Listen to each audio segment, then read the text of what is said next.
Good morning, everybody. So I'm Alberto Palomo. I'm the Chief Strategy Officer of Gaia-X, of the association. And we have a panel about hubs, because sort of the message and the work that you've been hearing for the last day and a half, or day and a little bit, related to the work on the technical compatibility, on the compliance and all the labels, they really don't mean anything unless they actually get implemented in the market. So obviously you've been hearing about different projects, the French projects, but I brought along 3 representatives of different European member states hubs, right? And the hubs are an integral part since the beginning of Gaia-X, of the initiative. They don't belong to the association itself. They're independent entities, but we have a close relationship with them. And the reason is it is extremely important to make sure that we're connected to the communities that really have to implement the different advances and updates that we do on the Gaia-X Trust framework and all the different things that we've been hearing for a day. Likewise, yesterday was mentioned that we have a governmental advisory board. So this is actually representatives from the different member states, typically data or cloud units at the level of Director General, and also the European Commission. So for example, Thibaut, that you saw yesterday from DG Connect E, the cloud unit. He's part of the governmental advisory board, and as he was mentioned yesterday, we have a meeting every 6 months to make sure that we are fully aligned with the myriad of activities happening right now in the European landscape of data, cloud, and AI. Right? It's all really coming together as a perfect storm. So I wanted to first take a few minutes to inform you of what we discussed last Friday, because we held the 9th meeting of this advisory board last Friday. And so it's hard to read, but basically that was the agenda that we held, where there's a bit of update from the Gaia-X Association. So from Ulrich gave us probably a bit more details, since there's a bit more time there on the update from Gaia-X, but also the different countries sort of inform what they're doing as far as policy making, as far as investments. You heard yesterday Amandine Rey from France. She also presented that slide last Friday. And then there's a discussion on the evolution of European data infrastructure and AI strategies from the Commission. And then sort of there was a discussion on how different governments looked upon this Data Spaces Season 2 that was discussed yesterday.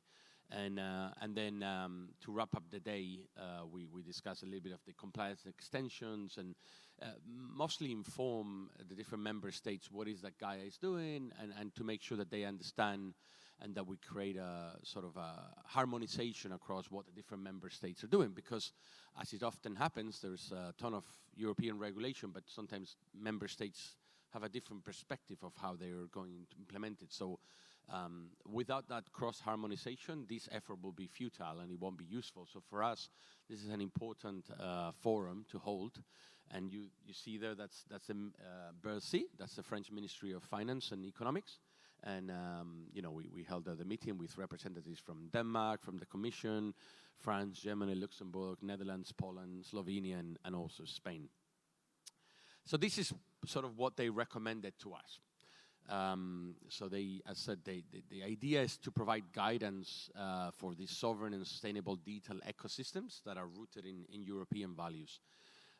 So they asked Gaia-X to contribute to this mission that it's primarily led by the European Commission, but really also by member states, with this meeting in Berlin, on defining and advancing the digital sovereignty, this concept of digital and data sovereignty, which can be interpreted in different ways. Also to do work from Gaia-X, and this is the reason why you're seeing it yesterday, this concept of Season 2 of Data Spaces, that we are finishing sort of a first round of investments and of policies, and then there's now an assessment on what has done before and what will be done going forward. And if you looked at the data union strategy that was published or presented a couple of days ago, you will see that season 2, specifically in 100 million euros of funding, among other simplification measures. The topic of the methodology for economic maturity has been widely discussed in this Gaia-X summit. But basically, they really, this group of governments and the Commission insisted on continuing the work on developing a detailed and transparent methodology for how to assess the maturity of data spaces, very much to the point of season 2, right? If they're not viable, they won't survive. If they won't survive, they won't provide data for AI, and the whole structure falls apart.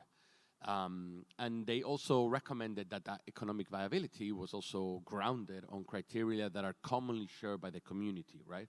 So they should be fairly understandable, sensible, and to the level, to the possible, simple.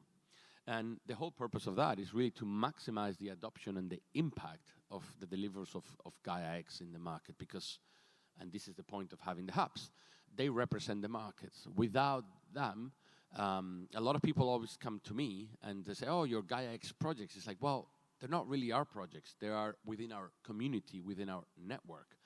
But the hubs are much closer to those projects, which they generally tend to be independent. They've got their own funding, their own schedules. So what we do from the Gaia-X ASBL, from the European Gaia-X Association, what we do is try to harmonize it and provide precisely those contributions of a definition of data sovereignty, of season 2 of data spaces, of methodology for economic maturity, but they're not technically our projects. They're just within our network. And with that, I want to start discussing with the different hubs, but before, give me a second, because I want to introduce all of them so that you get to know them for the next 38 minutes. So Francisca, who comes from Spain, nicknamed Paki, that's just the nickname. So she's an electronics engineer with a master's degree in both photovoltaic energy and also an MBA, so in business. She's always worked in R&D, and she's been an innovation director for different companies in different sectors. And now she's leading the Spanish Gaia-X hub. Next to her is Antonio, who you've already seen on the stage. Antonio also has a degree in electronics and telecommunications engineering. He's a former senior manager at also an R&D center, but this time for a major Portuguese telecom company, correct? And he joined TISE.pt, the cluster of IT companies in Portugal. And he's leading the Gaia-X hub in Portugal and also the IDSA Competence Center. And he's now also, since June, a member of the board of directors of Gaia-X. And last, but certainly not least, is Helmut, who's Austrian. He has more than 30 years in the telecom and IT industry. He was acting CTO of the Telecom Austria, so I guess that's the biggest telecom company in Austria. And he works now for the Austrian Institute of Technology, and he established and leads the Center for Detail Safety and Security, and I'm assuming that's why he's heavily involved. He's also part of the board of directors of Gaia-X. And besides that, he's also taking part in other international efforts like the Broadband Services Forum in San Francisco. He's supporting the International Atomic Energy Agency, which I think is actually in Vienna, correct? So that's not so international. Well, it is international, but it's local for him. And also the Austrian Society of Electronics and Software-Based Systems, and he's part of the advisory board for the telecom regulator in Austria, so very much in the IT and telecom industry. So now that I've introduced them, I wanted to discuss with them some topics that I hope we put together to try to, inform or share what we're doing from different hubs. And there's a lot more hubs than these 3. There's 17, also some international ones as Ulrich presented. But I wanted to take 3 of the leading hubs to kind of explain how they're trying to implement in practice some of these lessons and things that we've been hearing. So, Paki, first of all, thank you for joining. What's going on the space of federated digital ecosystems and within the Spanish companies? Yeah.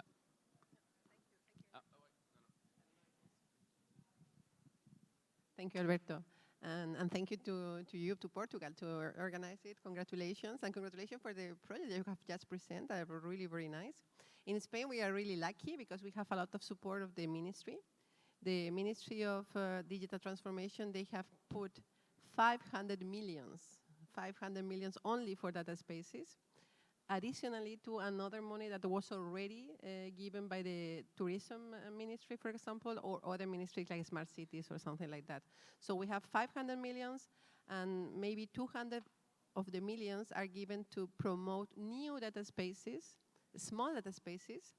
Therefore, we have a lot of data spaces now. We have like 200 data spaces under development, in progress, so we are doing now.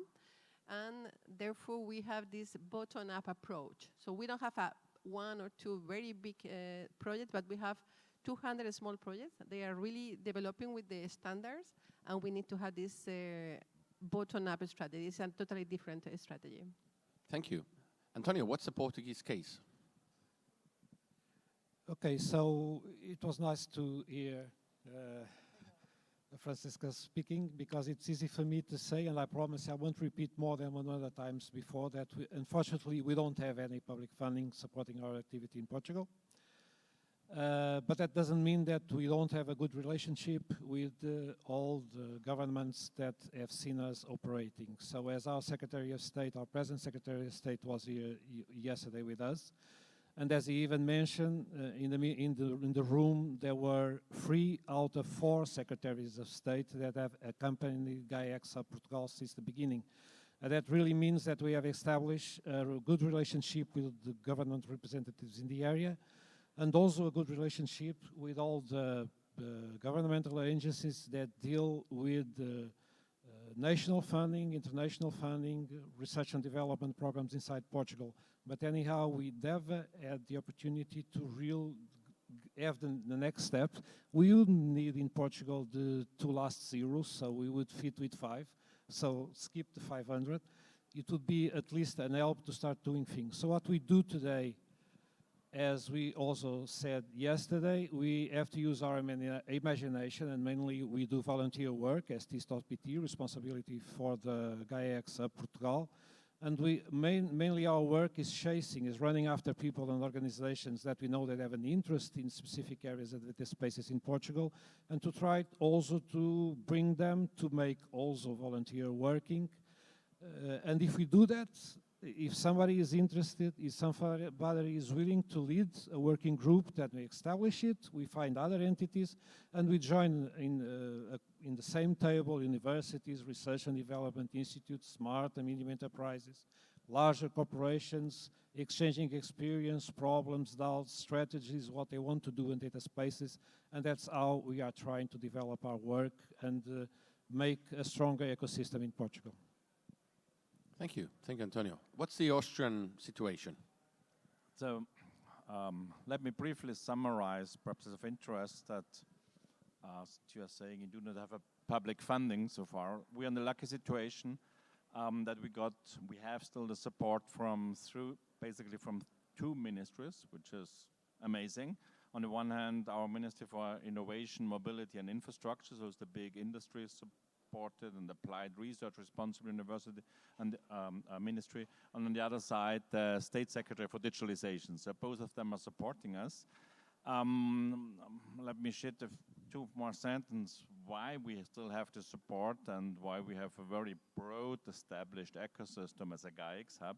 4 or 5 years ago when we started, we took a very cumbersome process in Austria to take into account the whole ecosystem. It was a 1-year discussion where we brought everybody together, nearly big organizations, interest group, association, discussing what should we do and what can we do.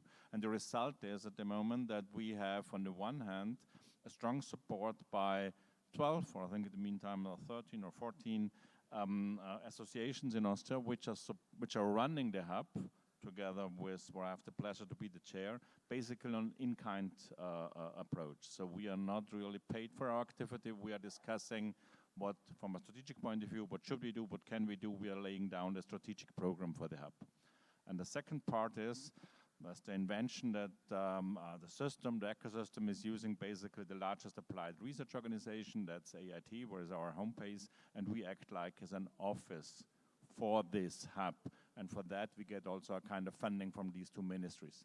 So with this setting, we have some reasonable resources and a critical mass to establish something. And what are we doing? Basically, two big areas, and we can go in more detail afterwards. On the one hand, creating and supporting the whole ecosystem on a much, I would say, easier level than what we are discussing here. But it's by far too complex, what we are discussing here for the majority of all the stakeholders. So here our main duty is to provide awareness, understanding for the non-technical experts and for the non-Gaia-X experts, discussing the disruptive element of all these data spaces and disruption.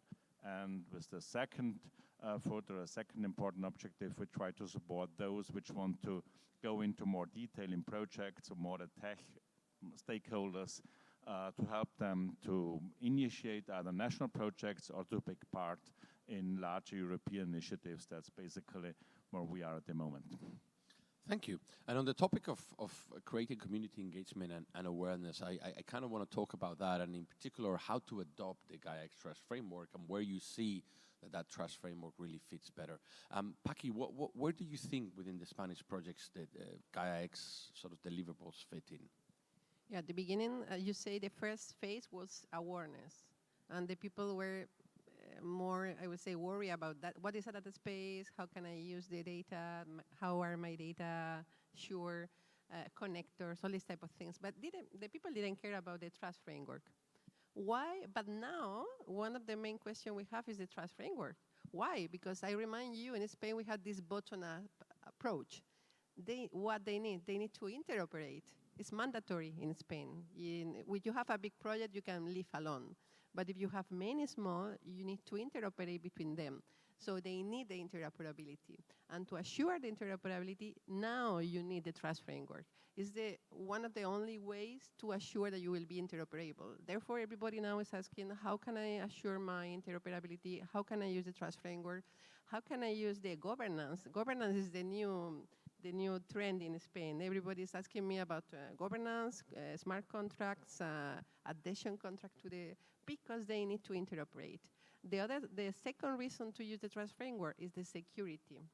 It's the only way people who wanted to have a really very secure, with a lot of cybersecurity data space, they are asking about the trust framework because it's the only way, again, to be sure that you will be secure. So therefore, interoperability and security are the two key questions to use the trust framework of Gaia-X.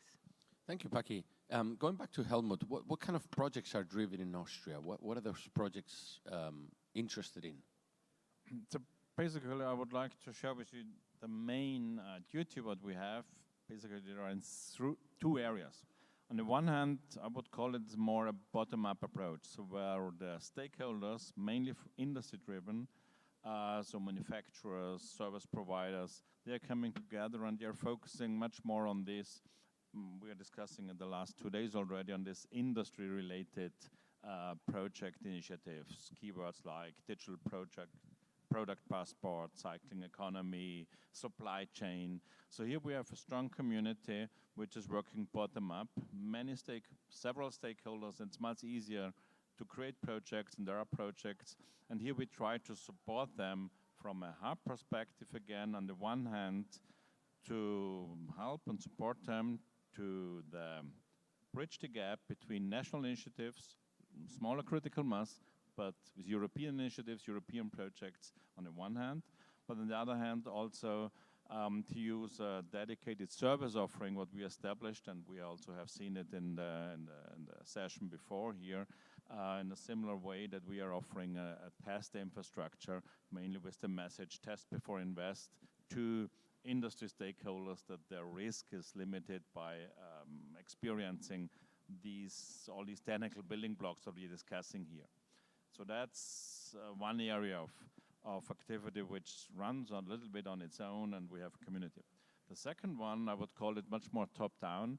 It's much more tricky, so it's much more about what's the idea of data sharing, who needs data, business level, what is the disruptive effect of a new market, a little bit also on the more in the government side. So here we are focusing, especially, for example, I have an interest to focus more on the security domain, where I believe these are best practice examples where we need new ways of data exchange. So public authorities in the security context exchanging better and much more effective data than today with the private sector, cross-member state, even international. There is a lot of room where all our ideas of sovereign data exchange would fit, but they are not yet completely understood, and too much and how does it work, how could it work is there.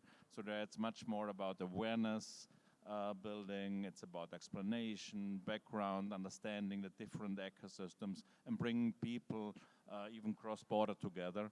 So these two areas, and you see there are different kind of expertise and people which you need for these two different groups. Thank you. On the topic of cross-border, Antonio, what are some of the Portuguese projects that are not just within the boundaries of Portugal, but also in cross-collaboration with Europe? So my first statement would be to say that those projects are completely strategic for us.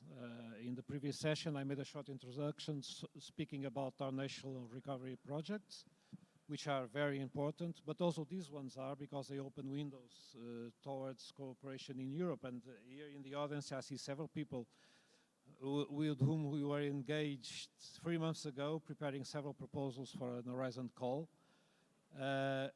where in some cases we would be involved, not as Gaia-X Hub, because we're not a legal entity as Gaia-X Hub, but TIS.pt as representative of the leadership of Gaia-X Hub Portugal.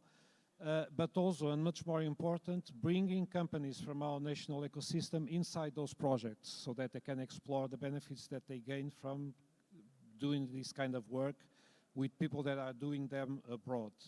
And there is even one case where at the last minute we decided to come out of the project, and so that our partners in Portugal could have a raised budget inside of it. I would like also to mention another issue, and that is a specific project.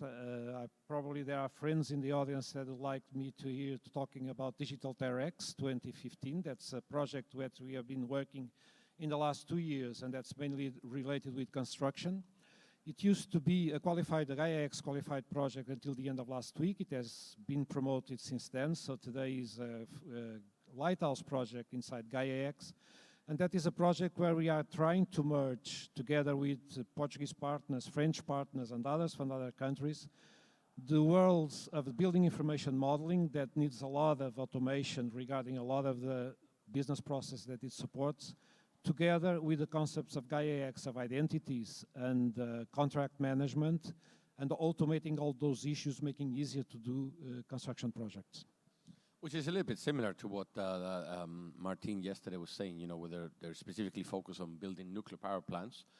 You're more focused on BMI, Building Information Management. Thank you, Antonio. Helmut, going back to you again, and you already touched a little bit about this on the European cooperation, but why is this important for Austrian projects? This, why is it adding value to be in connection with Europe? I mean, that's a very crucial question for all our European endeavor, what we are doing. I mean, we have a very strong national, funding system, innovation system. I would call it strong. So it's very mature. Budget is there, but nevertheless, any project what we are building is always small. It's always a limited amount of, just from a budget point of view, money, first of all.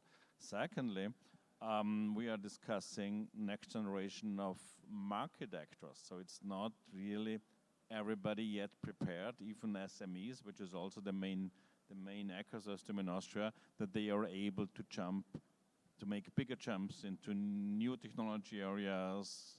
It's about the skills, what they need, the people, what they need. So it's a little bit demanding.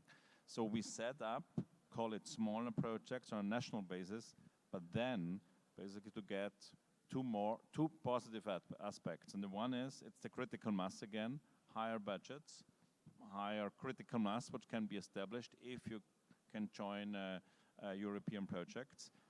It's much more competition out there, of course, so it's much more demanding. Many of our stakeholders in Austria, especially the SMEs, are not really prepared to do it on their own. So that's the help, what we, for even as a research organization, we play as a stakeholder. But secondly, much more important is you need partners. And where do you find the partners?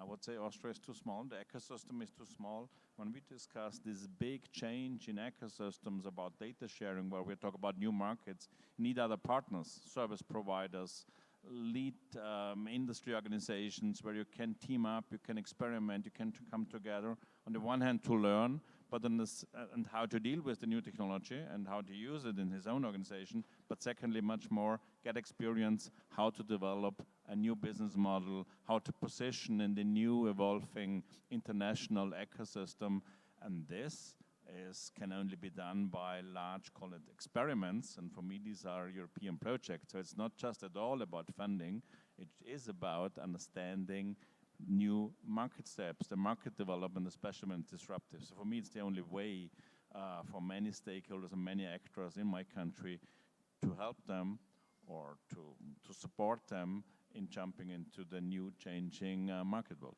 And you particularly mentioned SMEs, which is a bit like the elephant in the room, right? With Europe having such a large footprint of SMEs. I want to come back to Paki because I know that she's been doing quite a lot of work with or thinking about SMEs. How do you tackle them? How do you promote them? How do you offer services to these SMEs in Spain?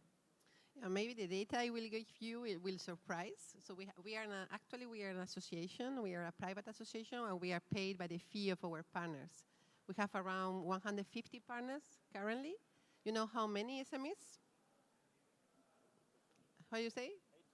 It's 50%. So actually, between SMEs and startups, we have 50% of the partners. Another are technological center, universities, big enterprises, even public administration. So the half of our partners are SMEs. And they are actually three types of SMEs. They are partners. One of them are the technical SMEs. What they are doing is really making tools or things for data spaces. For example, I don't know, federated learning, computation, some toolings, some algorithms. And they are really technological, and there are many startups doing that. I want to believe that we are helping this startup to develop themselves. The second one are the SMEs who are promoting a data space, and they are really the promoter of the data space. Why? Because they think that is a business behind, and that is very important.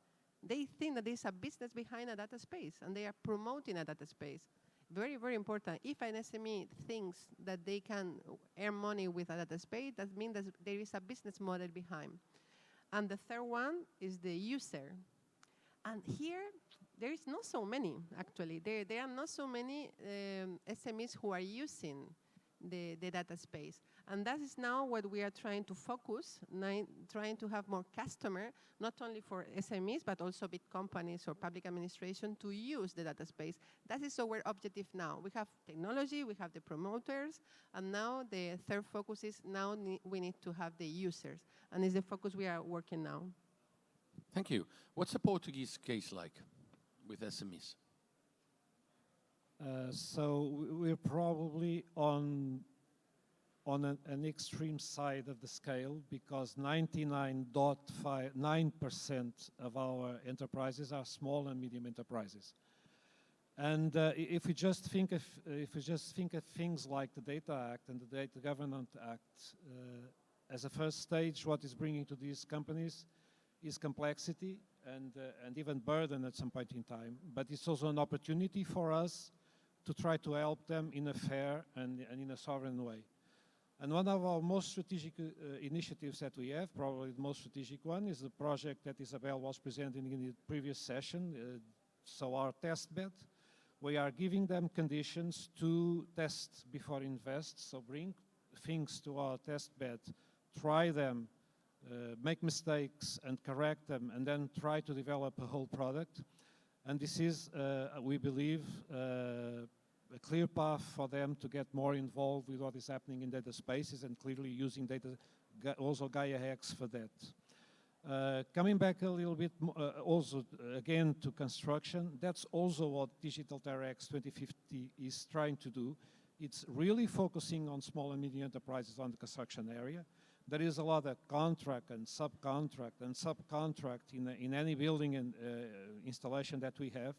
And Gaia-X can have a very significant path, a very significant effort in automating all of these and also in automating compliance with the Data Act and the Data Governance Act. So this is very important for SMEs. Thank you. And what about in Austria? What's let me stress the point again. I think the number one problem is for all of us what we are doing. I mean, here are, I guess, many experts, but compared to the situation, if we were to start to explain the internet and we jump in all those, I think several dozens of individual protocols, we will lose everybody, even today, because a lot of complexity in there. What we are doing here now, to some extent, jumping in a very, very close, detailed level of protocols and all this technical stuff, which is cumbersome for many actors, especially call it SMEs. So I would also say in Austria we have nearly 99% of SMEs. In the European definition, nearly all of them, with a few hundred. And for them, it's very difficult to find, to have, and to use appropriate experts with appropriate skills, but also being able to spend time in this subject. So it's a question of digital transformation. So for them, it's necessary to provide a service. What is behind what we are discussing and what is the entry point for them, and then to sort out. Some of them have just to understand how to connect in the future to a data space. For example, all this supply chain stuff. It's, yeah, if I want to be a supplier, I have to understand what I have to do, what kind of services can I buy on the market, what capability to have in my own organization. So that's number one. The second group is much more about, okay, there is a data space developing, which gives me a possibility of a new business model. But I have to team up with somebody, I have to create something that's much more on this business model level, a complete different group of actors, different background. And the third one is much more, so I'm a strong believer, and we have this national discussion, is the whole data space discussion that we are doing already mature enough and we can leave it to the free market and it will be sorted out. I strongly believe only the big players then will be successful at the end. So especially for the SME landscape in countries like Austria, we need for the moment, for the next few years, still a kind of public support. So I think the Gaia-X hub role, what we are doing is quite essential. But also public funding from a European funding point of view is quite essential. To help them for the next years, to position them in the developing ecosystems and in some or others together in Europe to create these new ecosystems and data spaces. And this creation has to be supported somehow. So in this context, we have different groups of actors which we try to bring together in awareness building, discussion, and at the same time we try to enable something, and the enabling of building something new at the end can just happen together with European partners. And for me, again, as I said before, the European initiatives and European funding programs are quite crucial for us in Europe. Thank you. You touched a couple of times on the concept of buying services and also business models.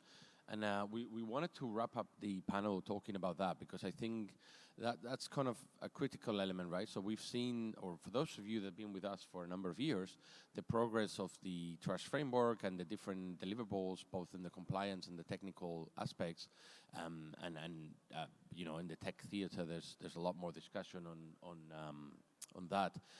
But sort of the element that remains to really have success with this is how to bring it to the market, right? And inevitably there's a question of sustainability, monetization.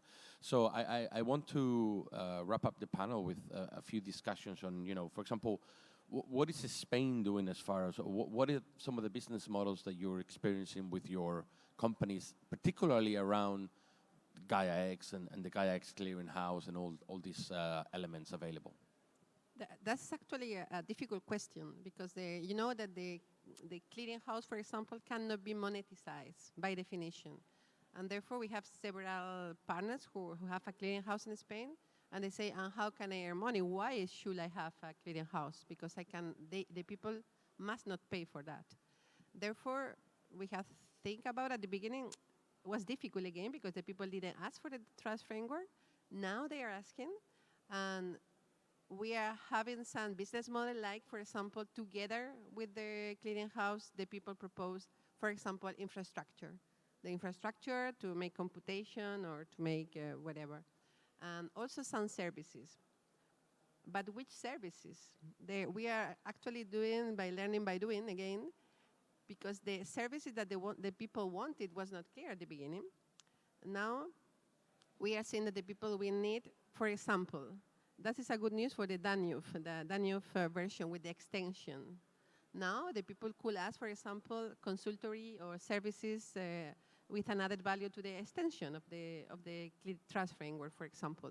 Or you can have consultory for another services related with the data spaces. For example, how can I connect the connector with the clearinghouse, for example. And all these type of services are being offering now to the customer, I would say. And now we will see how much they will pay. And that is the question I would like to answer you next year, to see how much they pay for that. For the infrastructure, for the computing infrastructure, it's easy because they have already a list of prices and it's easy to have it. But for the services related to the clearinghouse, it's difficult. Now we are also lucky because in this, the government have given 60 million more to connect to data spaces. This money is only to connect, for the users to connect to data spaces, and the people can ask between 15,000 to 50,000 euros to connect to the data spaces. And this money is include the consultory. So maybe the people will use this money to have consultory to the clearinghouse partners. But we will see what will happen in the future. I would like that you ask the same question next year. Yeah. On that topic, there's one of the clearinghouses that was actually announced at the summit last year. Is specifically, I mean, they operate exactly the same as the rest of the houses, but they have a branding around our space. And the idea is, I imagine, is precisely to kind of brand themselves around, the ecosystem of services that they might be providing around the specific sector, right? The framework for Gaia-X is federated trust, so the clearinghouses work in exactly the same way, precisely because otherwise there's no federation. But the extension of services that you put on top, they very much cater to the needs of the local market or to a specific project. So that's a relevant thing. Antonio, what are some of the working groups in the Portuguese Gaia-X Hub, and what are they discussing on this topic? Yes, so I don't think that we are already in the stage of discussing business issues on data spaces in Portugal, but anyhow, I was very pleased in the preceding session to hear Cesar talking about business models for the textile project, and that project is real crucial for Portugal, because if it doesn't succeed, I would imagine that our textile industry is going to be in severe trouble in a very short while. So it's a very strategic project, and I'm very happy that it exists. But this is not the rule yet in projects in Portugal. But we see that the working groups that we are trying to establish are a path to also tell them, hey guys, you also have to look into this. And today we have been successful in establishing, for instance, supporting technical group where we address universities and research and development institutes so that they would engage experts that would study Gaia-X and study generic data spaces issues and would be able to support other groups in doing their job. We have today an ongoing working group on industry. We have an ongoing working group on construction. And this one I have to read. We have an ongoing working group on smart communities. Last year we published, this group published, because it's their work, it's not ours. We just try to engage them and then help them doing their work. So last year during the Data Spaces Business Committee, at that point in time, today Data Service Business Committee of Gaia-X at a meeting in Porto mid last year, they published a position paper on smart communities. And in this summit, we are announcing a new version, a second version of that positioning paper, taking the name from data center to data-driven, Gaia-X and the architecture of smart public administration. a position paper for the domains of geoinformation, the public sector, and smart cities and regions of Gaia-X Portugal. So this is something that they did, and we are very proud of that. And next week, you'll be able to download this document from our website. We are in the process of establishing 3 other groups: agri-food, I see the responsible here, environment and space. And we have also painful unsuccess. We have painful unsuccess in areas like health, like mobility, like tourism. Can you imagine that? Like tourism in Portugal, we never manage. We know that there is a lot of activities in this area in data spaces in Portugal. We know there is. We've talked with them, but we never succeeded as the national hub to bring them closer to us and engage in Gaia-X adoption and engage in the activities that they're trying to conduct. For the Portuguese present, for the Portuguese people in the audience, for those that are not Portuguese but work within our ecosystem, contact us, address us. We are here to help you. And one thing that we can assure you, we'll never give up. Thank you. Thank you, Antonio. Finally, what's the perspective of Austria on business models? And this has been touched upon yesterday. There was a panel. I will immediately follow on the tourism example because I think it's an important example. Now, just to nail it down again, what we are doing, basically 3 important elements. On the one hand, we, as I said before, we do awareness, training, conferences, awareness building in the market. That's number 1. Then we have the test before invest infrastructure, and second and third, for these business models and different communities, we created during this year, beginning of this year, so-called, within Austria, ambassadors for the different focus groups to spread over and to get much more attraction and activities by, again, people which are not paid. That's our concept, but which are inside of the different groups and the different ecosystems to create this potential new business model and what should we do. And again, just 3 examples. The industry side, the manufacturing side, with keywords like digital product passport, cycling economy.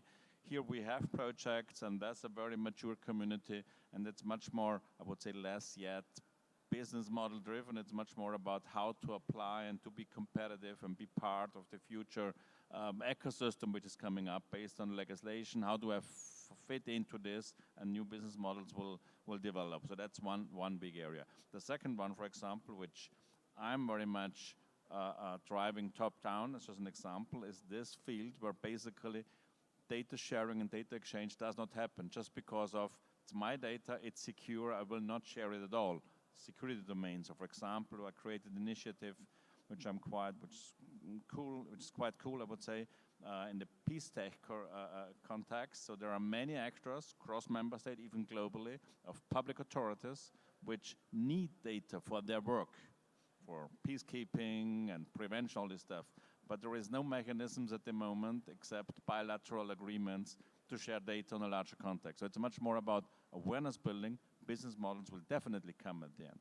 And the third one is, for me, I would also like to jump on the tourism example. That's for me a prime example. There are many actors, thousands of actors, small hotels, small cities. Nobody of them has enough critical mass of expertise, technical experts, even not having time discussing with us. It's a very complex ecosystem, but also there we already enabled in some of our provinces, you can imagine these key areas in Tyrol and all this stuff. They are starting and coming together, looking for questions, how can a more effective data exchange between our small actors change our way of working together and increasing our effectiveness, more competitiveness, whatever it is. So this is a very strong momentum where also they need us as hubs, for example, because it's too small for the big market actors. It's not yet a market product service on the market which is addressing them. So if we do not bring this kind of discussion together as hubs, nobody else will do it, or it will be delayed very much on the free market. So this kind of activities are very crucial. If we achieve even a cross-border coming together of those communities, we can create together a momentum. Thank you. Thank you very much to everybody and to the 3 speakers. Oh, there's a question?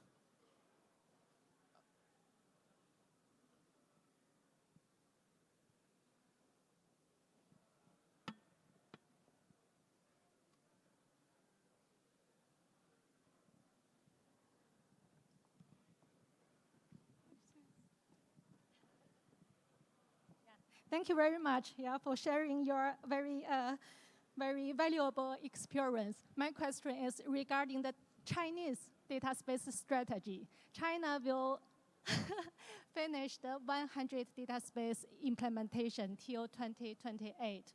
And now the Gaia-X China working group is working with the Chinese NDA, National Data Administration, together to set up the cross-border data space for the industry, automotive industry.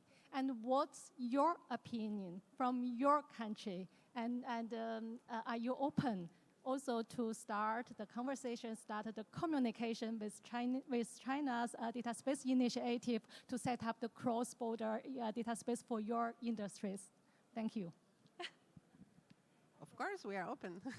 So maybe I didn't said before, but for example, the Gaia-X, they have created now there is Gaia-X Spain. So they are creating new hubs. Yeah. And of course, in Spain, we are open always to collaborate with everybody. So if you want, you can communicate with us, and we can try to make some conversation. Okay, thank you.